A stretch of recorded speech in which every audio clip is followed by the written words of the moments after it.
Bonjour à toutes et tous et merci de votre présence pour ces 2 jours de colloque dans le cadre du centenaire de l'association Trait d'Union. Je suis très heureux d'être avec vous. Je me présente, je suis Ahmed Egazi, directeur de l'Uriops Hauts-de-France et j'ai eu le plaisir de saluer certaines d'entre vous et à ceux que je n'ai pas pu encore saluer. Bonjour à toutes et tous. Sans plus tarder, je vous propose d'accueillir Monsieur Collin, président de l'association Trait d'Union, pour l'ouverture de ce colloque. Bonjour à toutes et à tous. Malheureusement, je ne vous vois pas parce que j'ai le spot dans l'œil, mais je vois que vous êtes rayonnant et sachez qu'avec la participation de l'Uriops et ce que Ahmed Egazi vient d'annoncer ici, on est très heureux de vous accueillir pour de multiples raisons. D'abord parce qu'avec l'Uriops, bien sûr, il y a un travail en commun, parallèle, pour énormément de sujets d'actualité. Et deuxièmement, comme vous le savez, vous avez vu des panneaux partout. Nous fêtons le centenaire de l'institution. Ce qu'il m'a été demandé, avec le directeur général, récemment, qui m'a dit « voilà ce que vous devez dire ». Donc,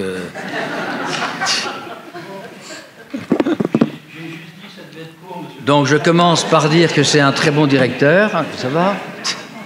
Non, allez, blague à part. Donc, il m'a demandé quand même pour ceux qui ne connaissent pas l'établissement ici qui fête ses 100 ans, il y a une histoire de cet établissement qui est assez à la fois émouvante et qui a été parsemée de moments difficiles que je voudrais en quelques dates vous rappeler et le contexte dans lequel tout ça est né en 1922. En 1922, c'était d'abord le contexte des années folles. Ça, c'est ce qui se trouve dans les livres. Et je ne le répéterai jamais assez, pour ceux qui veulent visualiser, c'est Joséphine Baker, avec les bananes. Hein. Donc, Mistinguett, Maurice Chevalier et Al Capone aussi, c'est l'époque. Mais cette époque qui correspond aussi au style j'aurais dû vous le dire tout de suite, on vous accueille, vous le voyez dans ce théâtre, qui a remplacé un théâtre qui avait été créé dans les années 20 précédemment, et qui était aussi c'était le style de l'époque, un petit peu art déco, que nous avons gardé dans son jus ici. Mais pour votre visite et la visite de tous ceux que nous accueillons demain, il a été remis en état. Je le dis toujours, c'est la même chose dans une maison quand on sait qu'on va accueillir une fête familiale ou des invités qu'on aime bien, eh bien on met tout en ordre. Et tout a été mis en ordre. Vous avez traversé la cour ici et on était très heureux de vous accueillir dans un cadre qui est un cadre de travail, d'échange et surtout ce que vous représentez est le sujet de ce colloque aujourd'hui qui est très important, mais qui en 1922, c'était pas tout à fait ça. En 1922, donc je vous disais, ici, les années folles, c'était un tissu industriel qui s'est développé au XIXe siècle. Énormément de zones de charbonnage ici dans la grande région du Nord Pas-de-Calais qui correspond aux exploitations de mines. C'était aussi les usines où on travaillait longtemps, le textile notamment et les verreries. Plus une population qui s'est développée et en Europe, hein, le contexte mondial, il faut quand même rappeler qu'à l'époque, il y avait 1 milliard 200 millions ou 300 millions d'habitants sur la Terre. Nous sommes à 8 milliards aujourd'hui. Entre nous, il ne faut pas être grand clair pour comprendre qu'une partie des problèmes de l'humanité, plus le développement de tas de choses que vous connaissez bien, font qu'aujourd'hui, la Terre, avec ses ressources qui sont quand même limitées, se pose des sujets aujourd'hui qui sont relativement graves. Donc 1922, c'était ça, et il y avait à l'ordre du jour, à l'échelon national, partout en France, la peste blanche, c'était la tuberculose. parmi les médecins qui sont là, ils savent très bien que le traitement à la streptomycine n'a été découvert que 25 ans après. Ça veut dire que pendant cette époque-là, que fallait-il faire? Eh bien, donner à ceux qui vivaient dans des espaces confinés, de leur donner un peu d'air pur, d'où la création des aériums préventorium. Et l'aérium préventorium ici a été bien choisi par la fondatrice de la maison, Jeanne Roussel. Il a fallu le temps, hein, je résume, mais tout simplement parce que vous êtes au point haut de Trélon, ici à 230 mètres, hein, et c'était venteux à l'époque, l'air y était très pur, et vous avez croisé, en venant du parking, le Palais des Vents. Le Palais des Vents qui a été construit encore avant ça, qui a toute une symbolique. Mais pour vous dire un petit peu ce qu'était l'endroit. C'était un endroit qui était au milieu un petit peu à la fois du bocage et dans une zone fortement forestière. Je vous dirai 2 mots en terminant là-dessus. Hein, ici, les arbres, on vit avec, ici, et puis l'arbre et la tête, ici, c'est très puissant. Bon.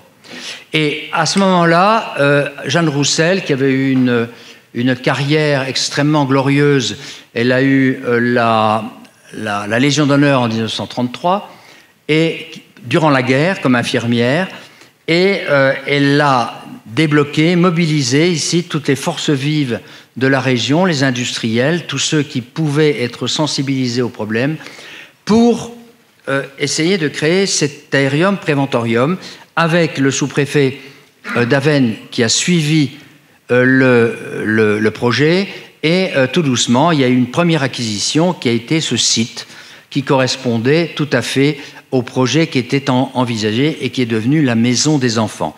C'était l'œuvre du préventorium qui a été suivie dans la logique, je dirais, médicale du problème. A été suivi par la construction d'un sanatorium 8 ou 9 ans après, qui est l'hôpital de Fellery-Liessy, qui est resté une série de bâtiments qui sont dans un cadre, là aussi il y a 80 hectares de forêt tout autour, et c'était l'époque où on pouvait traiter les gens. Des centaines d'enfants se sont succédés ici pendant des années et des années, et tout ça, ça a été toute cette période où finalement, toute cette période, je dirais, joyeuse de l'après-guerre, où c'était la der des der, elle s'est vite estompée avec tous les problèmes, la crise économique mondiale, tous les problèmes de l'approche de l'hitlérisme et la déclaration de la guerre. Tout ça se succède très vite. En 1940, ici, la directrice, Madame Roussel, et ses collaboratrices ont décidé d'évacuer ces 230 enfants qui ont été évacués par contact de Jeanne Roussel dans une station qui existe toujours, qui est à Vieux-Boucau, dans les Landes, donc il y a 900 km. Certains d'entre eux ont marché jusqu'à la gare de Landrecy, de nuit, pour échapper aux Allemands. Et j'ai quand même vu quelques-uns qui prenaient des notes, rassurez-vous, ils auront une plaquette, monsieur le directeur. Bon, je vous rassure, donc tout est inscrit dans la plaquette, avec beaucoup plus de précision que je vous donne, donc il n'y a pas besoin de marquer. Bon.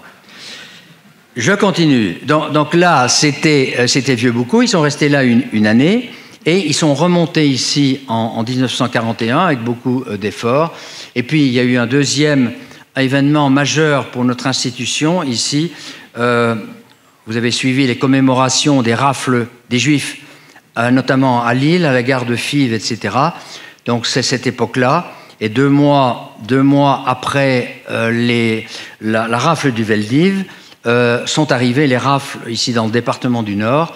Il y avait, par des contacts de Jeanne Roussel, beaucoup malheureusement de gens qui ont été déportés tout de suite et qui sont morts dans les camps d'extermination, et un certain nombre d'enfants ont été protégés, notamment via le grand rabbin de Lille, des enfants qui tout doucement ont été rassemblés, et il y en a 54 qui sont venus ici, qui ont vécu dans ces bâtiments, et Jeanne Roussel leur a bien dit, vous resterez juifs jusqu'au moment où vous partirez, et ils sont restés ici, cachés.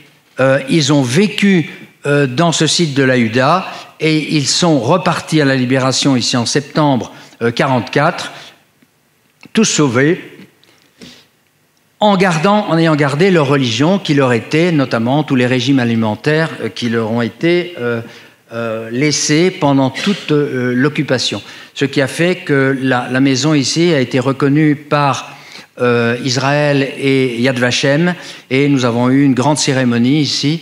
D'une part, la directrice a été reconnue juste parmi les nations. Elle a son nom sur la liste qui est gravée au Panthéon. Et l'association ici a été honorée par Yad Vashem pour sa position et son action ici pendant la guerre et pendant l'occupation. Après l'action Aerium Praeventorium, partout en France, a commencé un petit peu à décliner. Et nous sommes arrivés, je dirais, à mi-parcours de ces 100 ans d'existence. On est arrivé, vous le voyez tout doucement, dans les années 60-70, où cette maison ici se demandait, mais qu'est-ce qu'on va devenir ? Et il y a eu des crises, comme vous savez, quand les choses ne marchent pas bien, on se demande où on va, et que ce soit dans la direction, dans le conseil d'administration, qui sont avec moi cet après-midi pour vous accueillir ces 2 jours. Hein. Ils sont présents ici et je les remercie infiniment, et on sera avec vous, si vous nous l'autorisez évidemment, avec vous pendant ces 2 jours qui sont pour nous une espèce de tremplin très important avant notre journée commémorative de samedi. Donc à partir de là, il y a eu des grosses questions qui se sont posées. Et le médico-social, on arrive tout doucement au sujet de cette rencontre. Le médico-social est arrivé, s'est développé. Je ne reviens pas sur les aspects législatifs qui ont fait que tout doucement, un certain nombre de problèmes ont été pris en compte. Donc ça signifie que la société évoluant, elle évolue encore fortement aujourd'hui, d'autres aspects de la maison ont pu être, et son rôle qu'elle pouvait jouer comme acteur dans la résolution de ces problèmes, ça a été développé par le directeur de l'époque, M. Lucien Boudard, et il y a eu tout doucement ce développement de l'institution, avec chaque année, je dirais, apportant un petit peu son lot. J'aime pas dire de nouveautés par rapport à tous ceux que nous accueillons encore aujourd'hui, hein, qui relèvent de plein de causes, hein, qui sont vraiment, je vous le disais, un petit peu l'expression de tout ce qui nous tombe dessus en ces années difficiles. C'est vraiment aujourd'hui les années que nous vivons. On en reparlera sans doute dans plusieurs années. Ce sont des années charnières. La prise de conscience par l'humain que voilà, il y a du réchauffement climatique dont il est en grande partie responsable, qu'il y a des ressources, qu'il y a le productivisme, bref, une remise en cause un petit peu de la société qui a bouleversé aussi les aspects sociaux. Hein. À l'époque, je vous parlais de ces familles qui vivaient à 7 ou 8 dans des corons, dans des petites maisons dont nous en avons encore des traces dans les rues ici de Trélon. C'était une ville, ici Trélon, à la sortie de la guerre, il n'y avait pas un seul chômeur. Donc il y avait de l'industrie partout, des emplois partout, que ce soit fourmis, etc. C'était une époque, c'est les fameuses 30 glorieuses, mais là, elles étaient vraiment les 30 glorieuses. Donc tout ça, plus les modifications, on le voit, que ce soit les féminicides, les violences intrafamiliales, que ce soit la violence vis-à-vis de l'autorité, enfin tout ce qui nous tombe dessus actuellement, pour lequel, vous avez plus peut-être de réponses que moi, mais on se trouve un petit peu les bras ballants, hein, en se disant pourquoi tout ça arrive et comment on va se sortir de tout ça. Bon, aujourd'hui, le développement du médico-social, à partir des années 70, a fait que l'association s'est développée. Elle est aujourd'hui présente dans 6 communes de l'arrondissement. Il y a 25 établissements en gros, dont un certain nombre d'établissements qui sont, je dirais, emblématiques, qui ont été sauvés, je dirais, la ferme du Pont-de-Saint, qui historiquement a été propriété de Talleyrand et pour lequel, à l'époque, a été initié un centre d'aide par le travail. C'était une nouveauté dans la région qui aujourd'hui fait du bon fromage. Il y a des serres, il y a des activités d'espaces verts. Bref, elle a pris une action qui est vraiment tournée vers la société qui est autour de nous. Je vous le dis, on est en gros 6 villes ou 6 communes, et là-dedans, le directeur dit toujours, nous avons fait de la prose sans le savoir, mais l'inclusion, on nous l'a dit, nos financeurs nous l'ont dit, on a fait de l'inclusion sans le savoir depuis des années. On a reconstitué, ici dans Trélon, une rue entière qui était les ouvriers de la filature, par exemple, et de la verrerie. Tout ça a été reconstitué et c'est occupé aujourd'hui par des usagers. Les usagers aujourd'hui que nous accueillons, ils sont tout à fait enfants pour certains quand ils arrivent, et nous en avons aujourd'hui des retraités qui ont passé leur vie entière dans cette maison, dans les établissements, et pour lesquels il y a une inclusion totale dans la société qui nous entoure. Et dans les villes dans lesquelles nous sommes implantés, il y a chaque fois une liaison directe avec les maires de ces villes pour savoir comment travailler, comment inclure avec le déficit de ceux que nous accueillons et l'encadrement moral, leur donner un petit peu une joie de vivre qui parfois est très transmissible.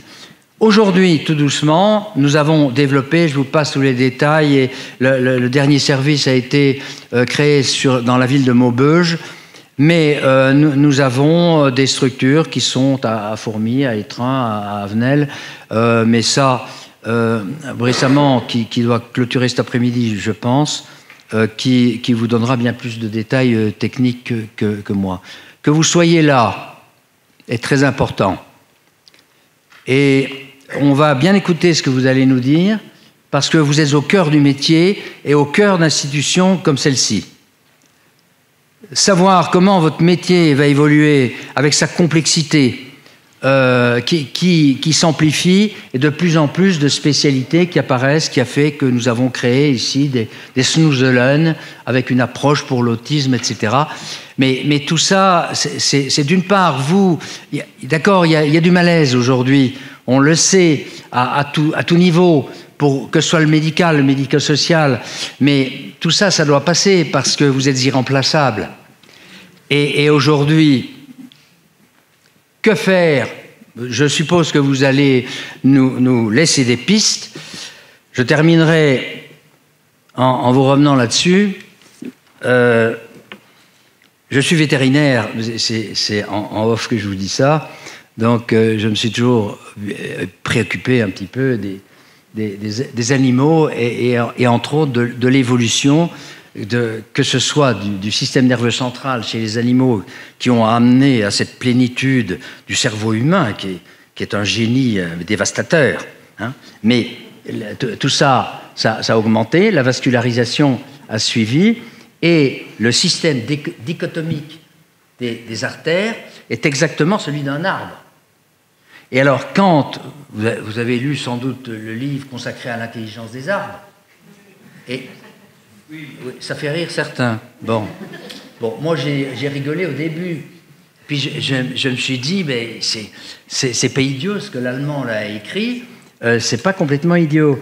Et alors, vous voyez ici, vous savez, on a 40 000 kilomètres de petites artères et de capillaires. Un capillaire, c'est plus petit qu'un cheveu.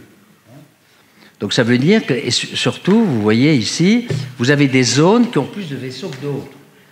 Donc quand vous regardez quelqu'un qui rougit, vous ne regardez pas son occiput, hein, vous regardez ses joues. Donc vous voyez toutes les artères qui sont là. Plus le système artériel qui s'est développé. Donc il y a 40 000 km d'artères. Si vous comptez les veines et tout ça, il y a 100 000 km. C'est une merveille. Et les capillaires, et puis j'en termine par ça, hein, parce que sinon je vais vous lasser, les capillaires sont devenus plus petits dans les espèces évoluées que les globules rouges. Qu'est-ce qu'ils ont fait, les globules rouges? Ils ont perdu leur noyau. Les cellules ont à peu près toutes un noyau. Eh bien, les hématies, les globules rouges, n'ont plus de noyau. Je clôture cette émission scientifique et puis je vous remercie infiniment et je vous souhaite de bonnes rencontres à Trélon.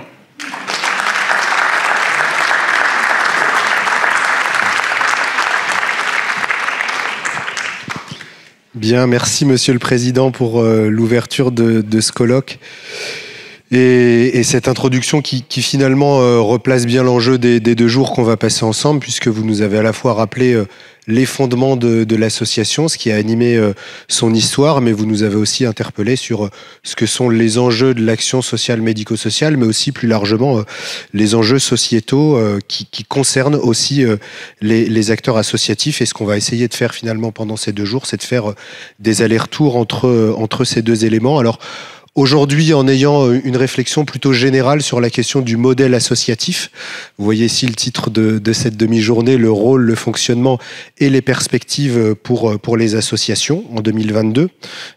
Évidemment, en se retournant sur les 100 ans, mais aussi surtout en se projetant sur les années qui viennent. Brice Hamon me disait, on prépare aussi le prochain bicentenaire, donc c'est aussi l'occasion de se projeter dans cette logique-là.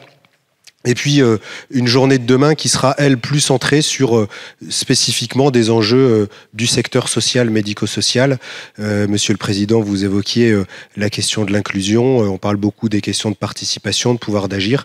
Et on aura l'occasion demain de venir éclairer ces enjeux à la fois à la lumière de la spécificité, mais aussi de la vocation du travail social et de son sens, mais aussi avec une lecture plus juridique, puisque vous le savez, notre secteur est aussi exposé, j'irai pas jusqu'à dire contraint, mais en tout cas, il inscrit son action dans un cadre qui est très clairement défini.